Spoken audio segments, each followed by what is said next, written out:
Bismillahirrahmanirrahim. Assalamualaikum warahmatullahi wabarakatuh. Al-Fatihah ila ruhi Sayyidina Habibina Syafi'ina Rasulillah Sayyidina Muhammad ibn Abdillah Sallallahu alaihi wa ala alihi wa sahbihi wa azwajihi wa dhurriyyatihi. Inna Allah ya'ali darajatihim bil jannah wa yanfa'una bi asrarihim wa anwarihim wa ulumihim wa nafahatihim wa barakatihim fi dini wa dunya wal akhirah wa yaj'aluna min hisbihim wa yarzuquna mahabbatahum wa yatawafana ala millatihim wa yahshuruna fi zumratihim bil afiyatin wa salamatin lahumul Fatihah.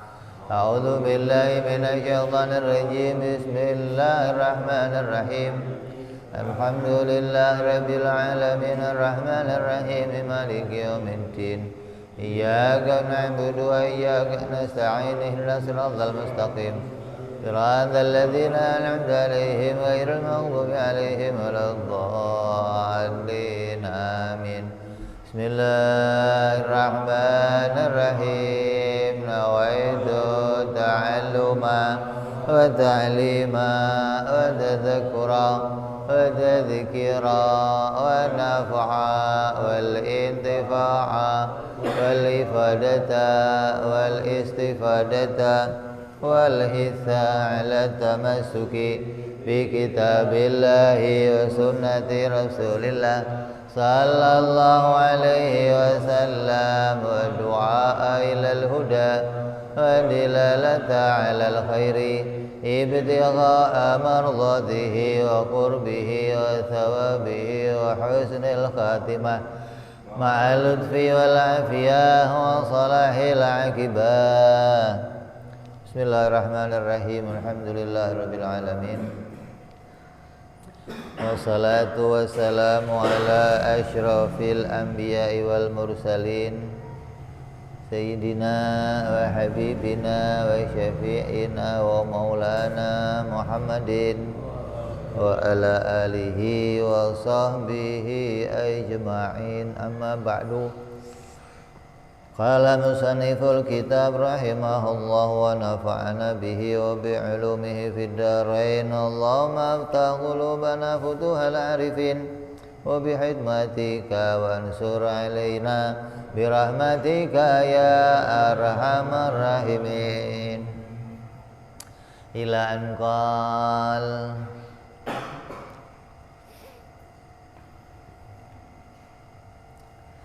masih dalam pembahasan sifat perbuatan Allah. Kalau perbuatan Allah ada berapa? Satu, yaitu menciptakan sesuatu atau meniadakan sesuatu, itu perbuatan Allah. Hukumnya jaiz gitu loh. Jaiz itu hukumnya, bukan perbuatan Allah, bukan. Perbuatan Allah itu menciptakan sesuatu. Hukum perbuatannya jaiz, boleh saja Allah menciptakan, boleh saja Allah tidak menciptakan. Nah, sifat perbuatannya ada 5. Yang kemarin sudah kita bahas. Satu, yang pertama yaitu la yajibu wa la yastahilu. Allah itu tidak wajib menciptakan sesuatu, dan Allah pula tidak mustahil menciptakan sesuatu. Berarti menciptakan segala sesuatu itu bagi Allah hukumnya bukan wajib, bukan mustahil, makanya hukumnya jaiz. Kalau besok kita masih hidup, bukan karena kewajiban Allah menjadikan kita hidup. Kalau kita nanti masih makan, bukan kewajiban Allah ngasih kita rezeki, bukan. Tapi itu anugerah Allah, karunia Allah, rahmatnya Allah. Nah, dikatakan wa inna sya'nughriqhum fala sariha lahum wa lahum yunqadun illa rahmatan minna wa mata'an ilahin. Wa inna sya'andai manusia itu ingin ditenggelamkan oleh Allah, ingin dimatikan, ingin dibinasakan, maka sebentar aja binasa. Tapi itu tidak dijadikan karena manusia senantiasa masih dilimpahi dengan rahmatnya Allah. Jadi kalau kita kok masih hidup besok, masih makan, masih bekerja, masih sehat, itu karena karunia Allah. Bukan karena karena saya udah ngelakuin ini, karena saya udah ini, karena saya udah ini, bukan. Itu semua karena karunia Allah Subhanahu wa taala. Terus sifat perbuatan Allah yang kedua, tanazzahuhu ta'ala anil aghradi fi af'alihi wa ahkamihi. Tanazzahuhu ta'ala, maha suci Allah, anil aghrad, dari adanya tujuan, dari adanya kemauan untuk mendapatkan keuntungan, dari adanya gharad. Gharad itu maksud tertentu, bersih suci perbuatan Allah dari adanya maksud tertentu, dari adanya tujuan, fi af'alihi wa ahkamihi, dalam perbuatannya menciptakan sesuatu dan dalam menetapkan hukum-hukum untuk makhluk. Jadi Allah di dalam menciptakan apapun itu tidak mengambil keuntungan. Allah menciptakan apapun itu tidak mengambil keuntungan. Begitupun Allah menetapkan hukum-hukum, perintah ini wajib, perintah ini sunnah, yang ini haram, yang ini makruh. Semua perintah-perintah Allah yang wajib, yang sunnah itu tidak ada dari satu pun perintah itu yang mana Allah mengambil keuntungan. Jadi dalam dua hal, perbuatan Allah tidak ada Allah mengambil keuntungan. Yang kedua dalam menetapkan hukum atau memberikan perintah, Allah juga enggak mengambil keuntungan ketika memberikan perintah. Ini sifat perbuatan Allah yang kedua.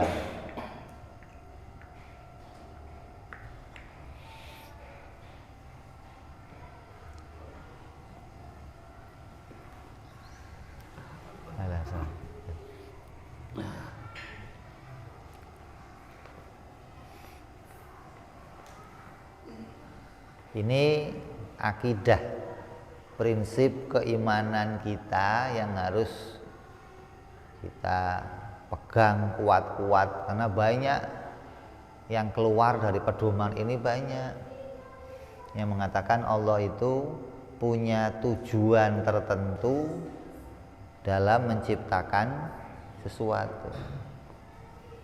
Katakan wa ma khalaqtul jinna wal insa illa liya'budun. Tidak aku ciptakan jin dan manusia tujuannya agar mereka beribadah. Kayak menciptakanlah manusia itu Allah tujuannya agar manusia itu menjadi orang yang ibadah. Ini dianggap sebagai tujuan bagi Allah. Lah kalau itu tujuan bagi Allah, maka ini kesalahan paham namanya. Dan banyak pula ayat-ayat yang lain yang menunjukkan makna-makna yang seperti itu yang salah dipahami oleh orang-orang yang hanya membaca terjemahan Al-Quran.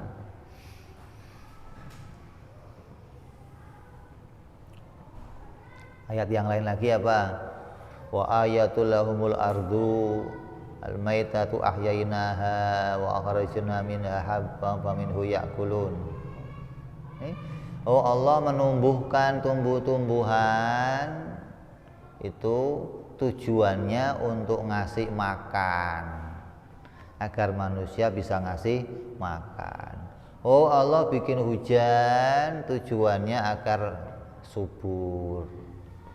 Oh, Allah menjadikan nabi tujuannya akan memberikan petunjuk. Oh, Allah begini tujuannya, ini begini tujuannya. Maka semua tujuan itu enggak ada bagi Allah, enggak ada. Karena perbuatan yang mempunyai tujuan, perbuatan yang mengambil keuntungan, perbuatan yang punya maksud-maksud tertentu itu adalah perbuatan makhluk. Adapun perbuatan Allah berbeda dengan perbuatan makhluk, maka jangan kamu samakan. Kalau kamu lihat nabi, lihat para wali, lihat raja-raja, lihat presiden, lihat malaikat sekalian, boleh kamu katakan, oh ini berbuat begini tujuannya seperti ini. Oh ini perbuatan begini tujuannya seperti ini. Boleh kamu ngomong begitu. Kalau itu untuk selain Allah. Lah kalau untuk Allah ya enggak boleh. Kenapa? Karena orang yang perbuatannya itu punya tujuan, itu pasti dia enggak sempurna. Karena dia ingin mencapai keinginan tertentu yang tidak bisa dicapai kecuali dengan perbuatan itu. Jadi perbuatan itu menjadi anak tangga atau melangkah untuk mencapai perbuatan hasil yang lain. Artinya dia tidak bisa mendatangkan yang lain kecuali dengan perbuatan itu. Maka itu mustahil bagi Allah. Kayak kamu gali sumur, tujuannya apa? Pengen dapat air. Kamu gali tanah nih, tanah terus dalam, tujuannya agar dapat air. Coba dipakai cara yang lain bisa nggak?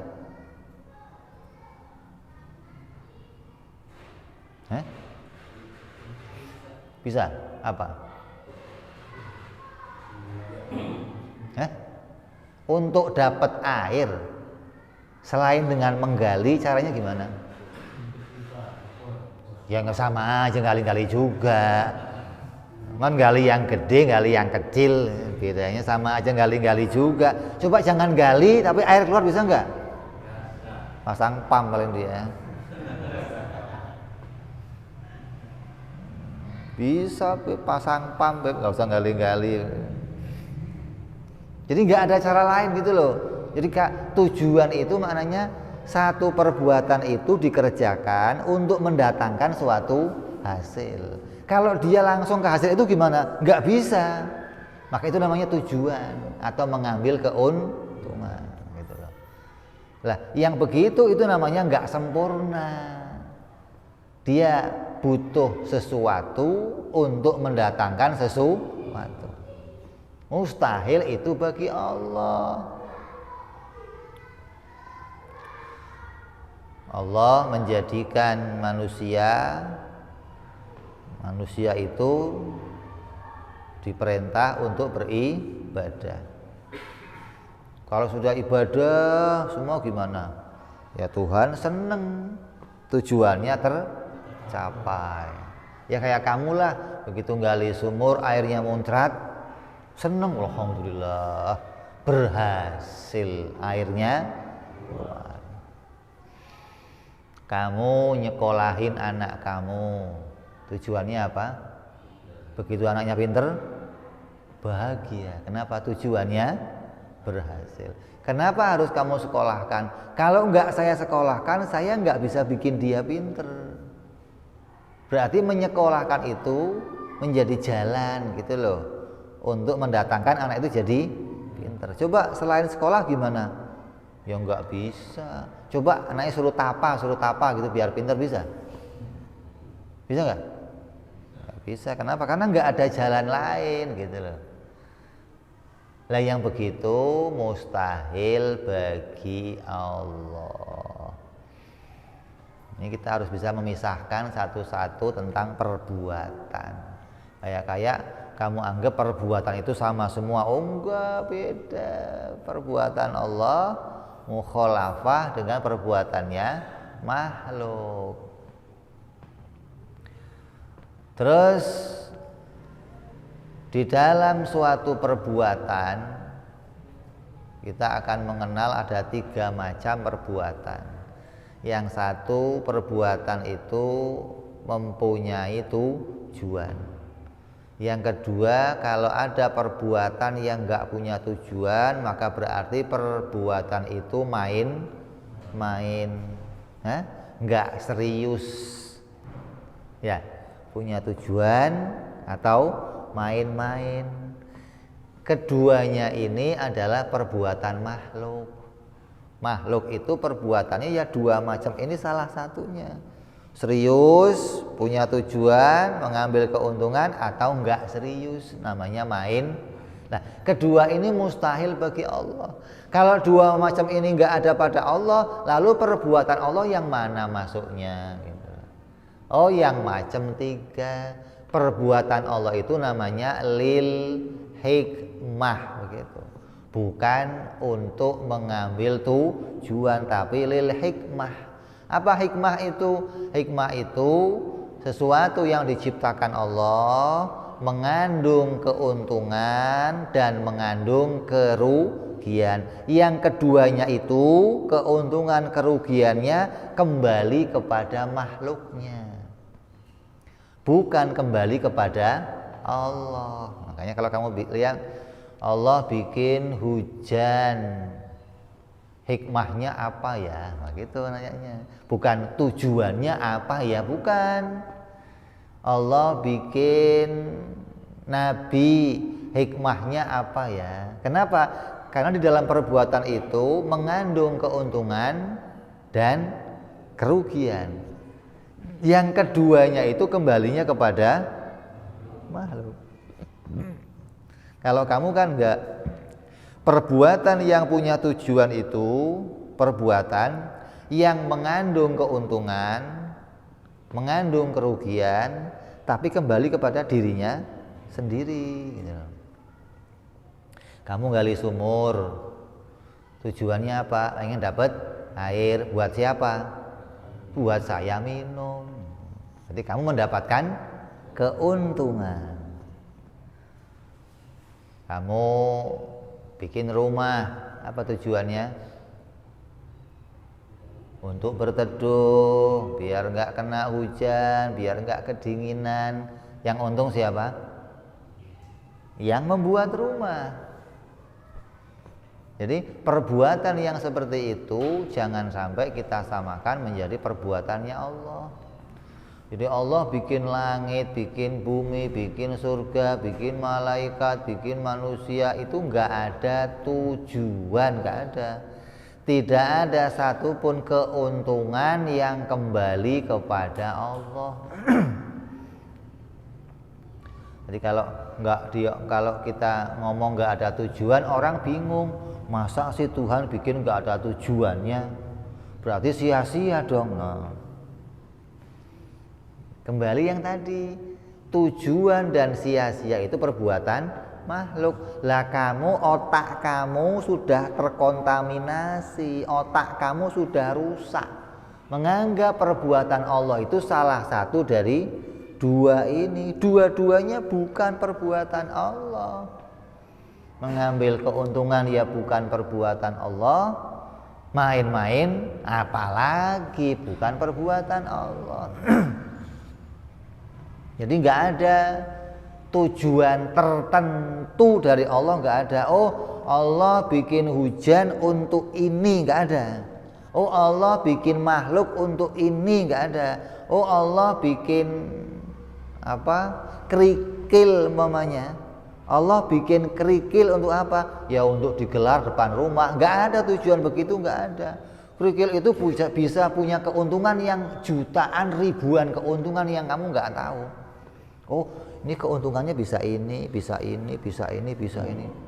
Mengandung keuntungan yang nggak terhitung jumlahnya. Dari satu perbuatan Allah bikin matahari, apa untungnya? Banyak. Allah bikin nabi, apa untungnya? Banyak, nggak terhitung keuntungan yang bisa kita peroleh. Dari satu macam perbuatan Allah, begitu banyak keuntungan yang bisa kita peroleh. Bukan yang Allah peroleh, bukan kan? Nggak ada keuntungan kembali kepada Allahnya, nggak ada. Itu namanya lil hikmah. Jadi perbuatan apapun yang diciptakan oleh Allah itu mengandung hikmah, tidak mengandung tujuan. Coba kita praktekkan, contohin.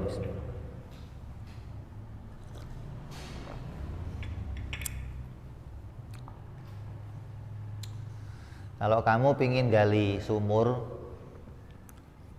gali tanah untuk jadi sumur, kadang berhasil, kadang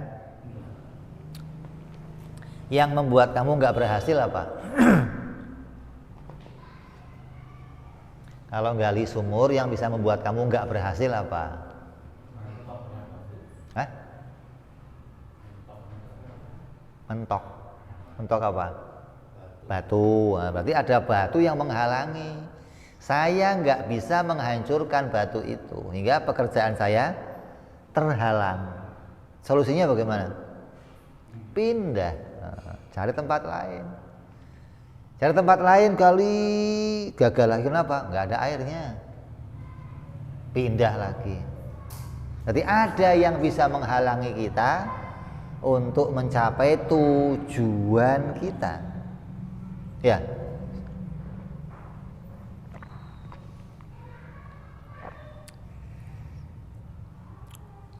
Nah, terus kita kembalikan.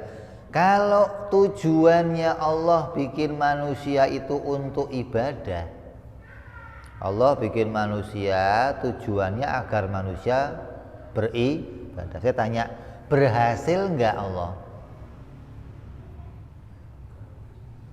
Hah? Allah berhasil nggak menjadikan manusia yang ahli ibadah? Berhasil nggak? Enggak. Banyak manusia yang maksiat, yang kafir, yang nggak bertuhan, yang malah nggak kenal Allah. Allah siapa sih? Yang menghalangi siapa? Kalau itu kegagalan suatu perbuatan, nah yang menghalangi siapa? Setan, Bib, yang menghalangi, Bib. Allah itu ya tujuannya bikin manusia agar baik semua. Man gara-gara ada setan, tujuan Allah terhalang. Berarti Allah kalah sama setan. Nah, kan rusak. Itu ngapain sih? Kan nggak benar begitu. Jadi kamu harus bisa memisahkan mana perbuatan yang apa? Punya tujuan, mana yang perbuatan itu lil hikmah, yang menjadi perbuatannya Allah. Lah mestinya gimana ngomongnya, Beb? Mesti ngomongnya Allah menciptakan jin, Allah menciptakan manusia. Hikmahnya gitu dong. Jin dan manusia itu bisa beribadah. Hikmahnya jin dan manusia itu bisa mengambil keuntungan dari dirinya diciptakan. Dengan cara apa? Dengan mereka beribadah kepada Allah. Dengan ibadah mereka mendapatkan keuntungan gitu. Kalau nggak ibadah, mendapat kerugian. Itu namanya hikmah gitu dong.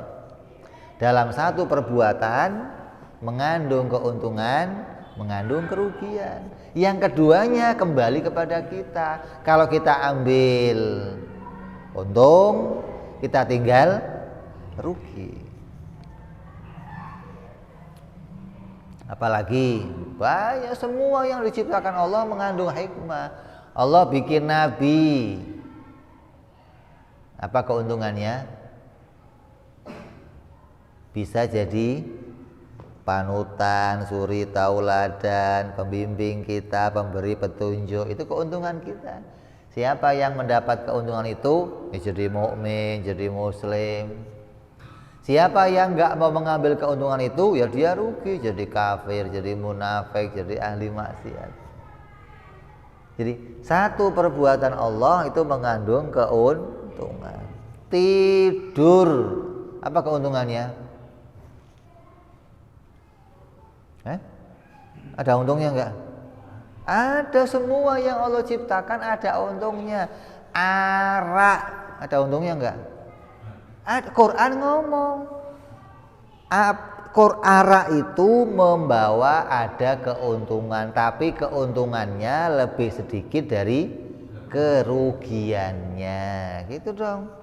Bukan terus kalau arak itu bawa keuntungan harus kamu minum gitu, enggak. Keuntungannya ada, tapi lebih banyak kerugiannya. Kayak dulu kita sering lihat kalau ada orang yang hamil melahirkan, selesai operasi kasihnya ciu biar cepet kering beb jahitannya beb. Oh, satu keuntungan biar cepet kering. Kerugiannya banyak, miring-miring jalannya, pusing, itu kerugiannya baik. Keuntungannya ada, tapi lebih banyak kerugiannya. Di semua yang Allah ciptakan begitu. Allah bikin setan. Tujuannya apa? Ya nggak ada tujuan, tapi adanya hikmah. Lah keuntungannya apa Allah bikin setan? Ada untungnya nggak? Allah bikin setan itu ada untungnya nggak untuk kita? Apa untungnya?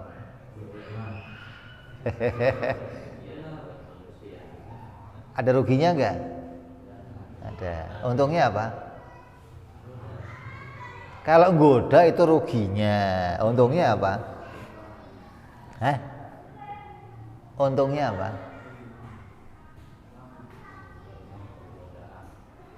Kalau kamu nggak ngerti untungnya, selamanya kamu menganggap Tuhan bikin setan merugikan, nggak menguntungkan. Padahal semua yang dibikin Allah membawa keuntungan dan kerugian. Di apa keuntungannya Allah bikin setan?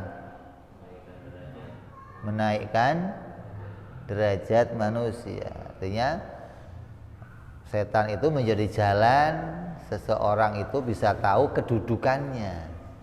Apakah saya sudah kuat imannya atau belum? Apakah saya sudah kuat hatinya atau belum? Dengan apa? Dengan adanya godaan setan. Dengan tergoda setan kamu teruji, maka naiklah kedudukan kamu, naiklah derajat kamu. Nah yang rugi siapa? Yang digoda setan, yang nggak bisa naik derajatnya, turun derajatnya, tergoda, maka rugi dia. Jadi semua yang Allah bikin membawa keuntungan. Jangan dianggap, ngapain sih Allah bikin setan? Ngapain Allah bikin Fir'aun? Ngapain Allah bikin Abu Lahab, Abu Jahal? Oh, jangan diprotes. La yus'alu amma yaf'alun. Allah itu enggak boleh ditanya, kenapa kok bikin ini ya Allah, enggak boleh. Sebagian malaikat nanya sama Allah,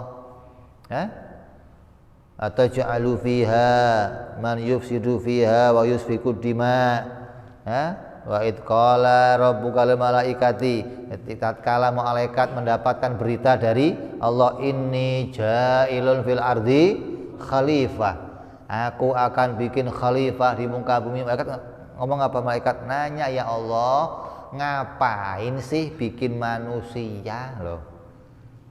Ngapain bikin manusia? Wong manusia itu bakal tumpah darah, saling membunuh, berantem, menghancurkan. Kan cukup kami ya Allah, nusabbihu wa nuqaddisu lak, kami senantiasa bertasbih dan mensucikanmu ya Allah. Apa kata Allah? Ini a'lamu ma la ta'lamu, saya tahu yang kamu nggak tahu. Itu maknanya apa? Maknanya apa? Hikmah gitu. Aku tahu hikmahnya yang kamu nggak tahu. Makanya kalau ada orang lagi pada ngaji begini nih, ngaji nih, kumpul, malaikat yang tadi nanya dipanggil, sini. Lihat, maksiat apa ngaji? Ngaji ya Allah.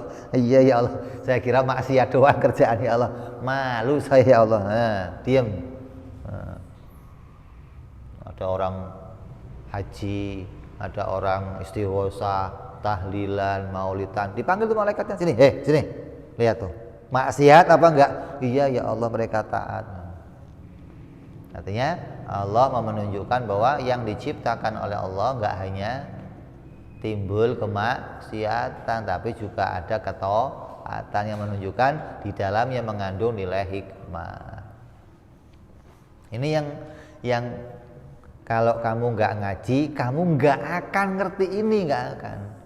Kamu hanya tahu perbuatan itu ya punya tujuan. Hanya tujuannya Allah, tujuan yang besar. Tujuan kita kecil, tujuannya kecil. Allah tujuannya kan besar, bikin langit, bumi, agar manusia bisa menempati, agar ini harus dijelaskan. Jangan sampai kita memahami yang seperti itu terus menerus. Harus punya prinsip akidah apa yang berkaitan dengan perbuatannya Allah Subhanahu wa ta'ala. Ya. Jadi mulai sekarang kalau kamu ditanya ibadah itu tujuannya siapa? Ibadah itu tujuan hidup saya. Ibadah itu bukan tujuan Tuhan bukan gitu. Ibadah itu tujuan hidup saya. Saya hidup itu tujuannya untuk ibadah, bukan Tuhan bikin saya tujuannya untuk ibadah, bukan. Kalau Tuhan bikin saya tujuannya untuk ibadah, nanti kalau saya nggak ibadah berarti Tuhan gagal dengan tujuannya. Saya bikin sumur agar keluar air, ketika air nggak keluar berarti gagal tujuan saya. Saya menyekolahkan anak agar dia pinter, ketika nggak pinter gagal tujuan saya. Lah, yang demikian mustahil bagi Allah. Siapa yang bisa menggagalkan apa yang dikehendaki oleh Allah? Itu loh, ya. Jadi tujuan itu adalah pengantar atau perantara, karena kita nggak bisa mencapai hasil yang tertentu, maka kita punya tujuan untuk dibantu agar bisa mendekatkan kepada apa yang kita inginkan. Kayak juga begini nih, Allah menciptakan surga untuk apa? Oh, Allah bikin surga ya agar semua orang mendapatkan kenikmatan, mendapatkan kebahagiaan. Makanya semua yang nanti jadi orang yang mukmin, ketika ditimbang banyak amalnya maka akan dimasukkan ke surga. Ngapain? Agar mereka bisa mendapatkan kenikmatan. Tujuan bukan itu? Tujuan. Batal begitu tuh. Kayak begini, Allah dibantu oleh surga untuk bisa memberikan kenikmatan bagi orang mukmin. Kayak yang memberi kenikmatan adalah surga. Padahal surga nggak bisa ngapa-ngapain. Boro-boro ngasih kenikmatan, muncul aja nggak bisa sendiri dia, apalagi ngasih kenikmatan. Ini ilustrasinya atau gambarannya sama kayak sekolah tadi. Saya naruh anak saya di sekolah agar anak saya pinter. Berarti sekolah itu yang mencetak anak saya jadi pinter. Allah masukin surga agar mendapat kenikmatan. Kayak surga itulah yang mencetak kenikmatan untuk orang-orang mukmin. Berarti Allah mendapat keuntungan dari menciptakan surga. Kalau begitu Allah nggak sempurna dirinya. Kenapa? Karena butuh bantuan surga untuk memberikan kenikmatan kepada hamba-hambanya. Padahal pemberi kenikmatan siapa? Allah, bukan surga. Allah bisa ngasih kenikmatan walaupun nggak ada. Mana buktinya? Ada nikmat kubur, ada azab kubur. Nah di kubur itu nikmatnya mana? Enaknya mana? Ada bidadari, ada buah-buahan, ada kasur empuk, ada sungai mengalir. Tapi Allah bisa bikin kenikmatan bagi ahli kubur. Tandanya kenikmatan diciptakan oleh Allah. Bukan surga yang bikin enak, bukan. Iblis di surga aja nggak betah. Pengen rela keluar dia. Jadi jangan sampai kita menganggap surga itu menolong Allah untuk menjadikan kenikmatan. Selain azab kubur mana? Di dunia kamu tidurnya ngiler ngorok, samping kamu banyak orang keliling, tapi orang nggak ada yang tahu kamu tidur sedang ngimpi apa, nggak tahu. Pas ngimpi tahu-tahu bangun teriak-teriak kamu, tolong, kenapa? Dikejar-kejar. Tidur doang kok dikejar-kejar. Lu gimana sih? Kamu itu anteng di sini kok dikejar macan, mana macannya, mana?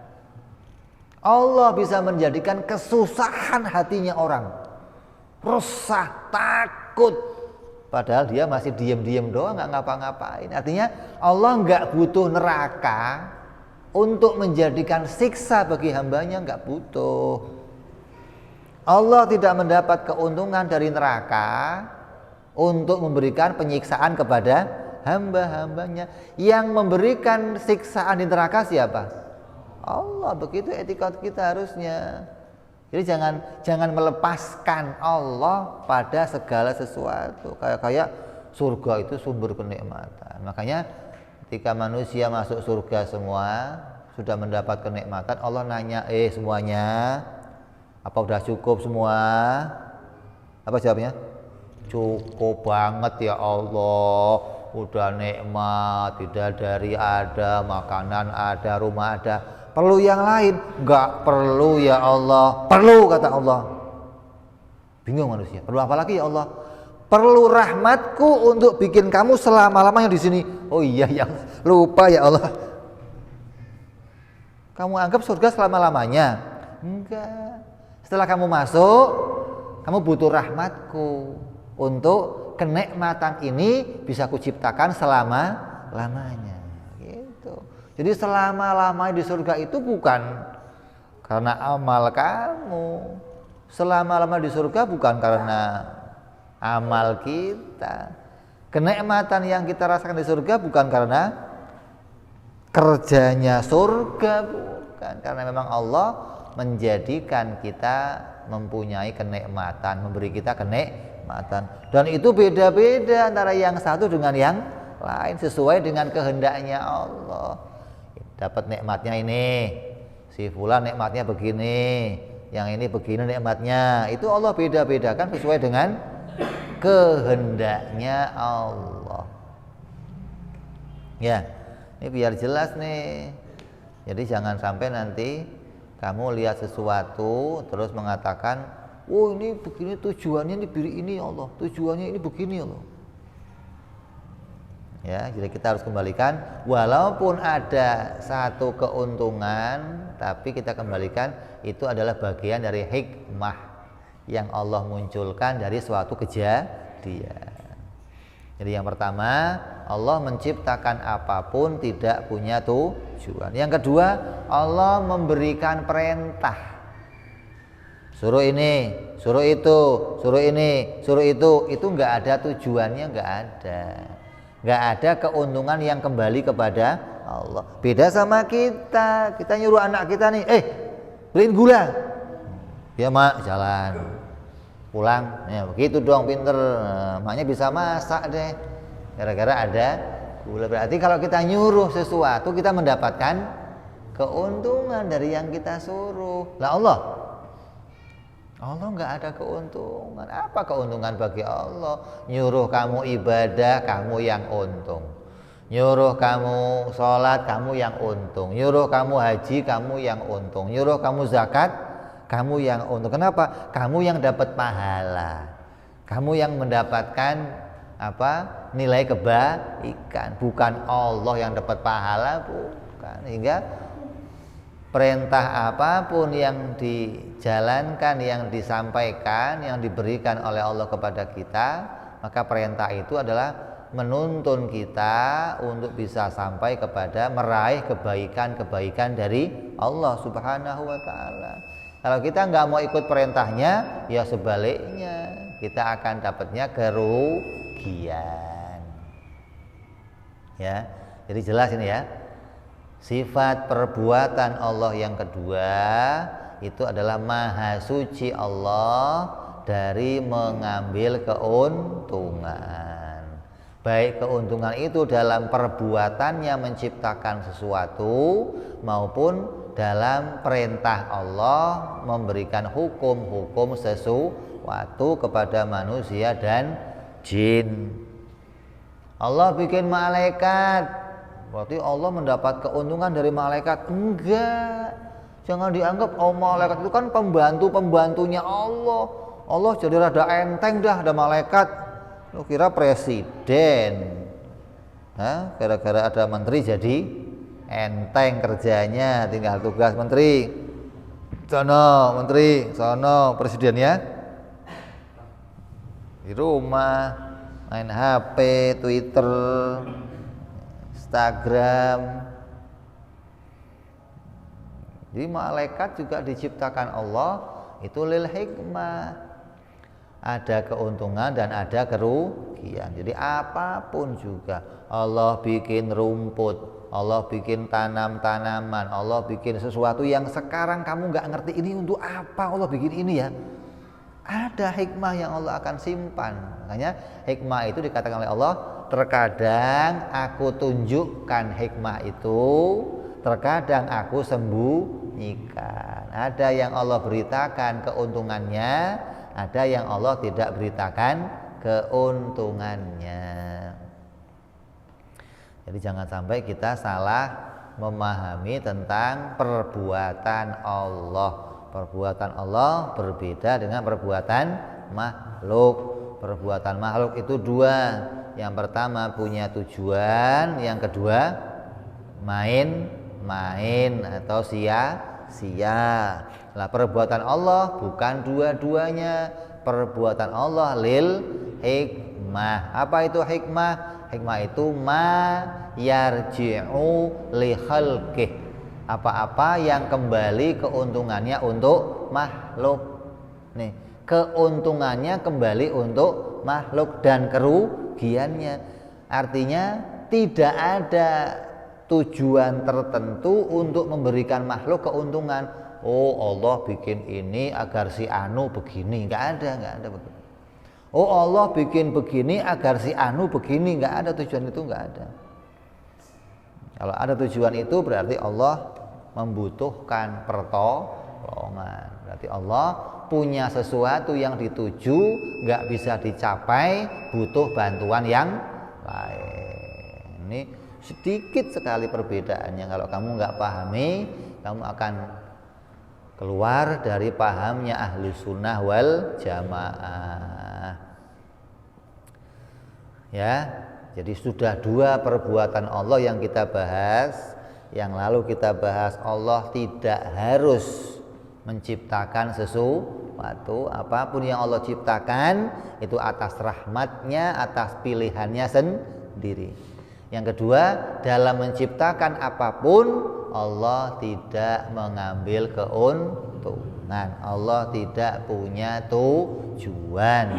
Semuanya itu kembali keuntungan dan kerugiannya kepada makhluk. Mudah-mudahan kita semua senantiasa mendapatkan curahan rahmat Allah, karunia Allah, kebaikan dari Allah. Allah tambahkan keimanan kita, keyakinan kita, kesaksian kita kepada Allah hingga kita menjadi orang-orang yang senantiasa menghambakan diri kepada Allah di dunia sampai di akhirat. Amin ya rabbal ala hadhihi niyyah wa ala niyatin shalihah wa ila hadratin nabi. Al-Fatihah. A'udzu billahi minasyaitonir rajim. Bismillahirrahmanirrahim. Alhamdulillahirabbil alamin arrahmanir rahim maliki yaumiddin.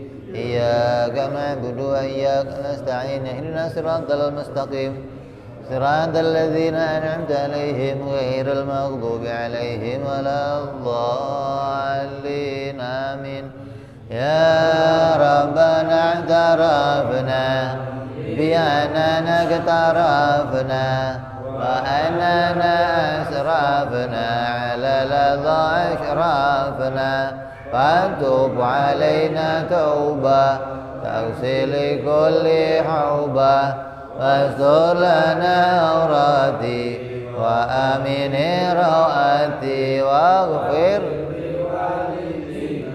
ربي ومولودنا والآل والإخوان وسائر الهلان وكل ذي محبة إنه صحبة والمسلمين أجمع من ربي فضلا لا باكتساب منا بالمصطفى رسولي صلى وسلم ربي وآله وصحبه دادا تعزي صحبي والحمد لله في البدء والتناهي سبحان ربك رب العزة عما يصفون سلام على المرسلين والحمد لله رب العالمين. Assalamualaikum warahmatullahi wabarakatuh.